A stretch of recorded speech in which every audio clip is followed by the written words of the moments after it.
Sheqeri, rrezikshmëria e shekullit. Sheqeri i tepërt në trurin e fëmijëve quhet ADHD, çrregullim i deficitit të vëmendjes apo hiperaktivitetit. Sheqeri i tepërt në trurin e të rriturve quhet Alzheimer ose problemi i humbjes së kujtesës.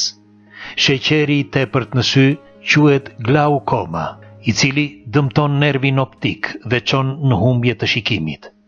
Sheqeri i tepërt i dhëmbëve quhet prishje ose sëmundje e karakterizuar e dëmtimit të zmaltit të dhëmbëve.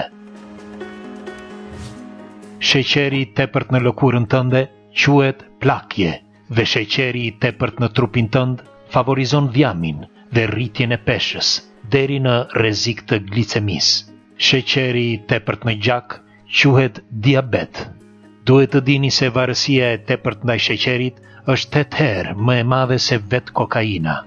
Sheqeri shpesh ushqen edhe bakteret e dëmshme, si parazita apo kërpudha trupore, por sheqeri i tepërt provokon edhe enjtje ose inflamacion. Të eliminoni sheqerin do të thotë që të mbani shëndetshëm florën bakteriale dhe muret e zorëve, që janë thelbësore për tretjen e ushqimit dhe ruajtjen e organeve të brendshme. Nëse doni të detoksifikoni sheqerin e tepërt, pra të eliminoni një pjesë të tij nga trupi juaj, përpara se të hani, ekspertët nënvizojnë që dita të fillojë me një gotë me ujë me limon, sepse duke pirë ujë me limon në mëngjes sesëll, ndihmon t'i jap energji trupit, njëkohësisht ta pastroj trupin dhe t'i japi energji.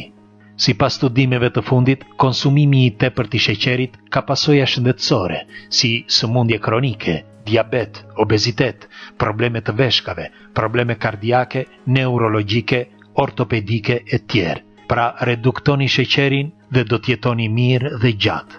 Më thoni se sa sheqer përdorni çdo ditë dhe nëse jeni të gatshëm që ta reduktoni atë.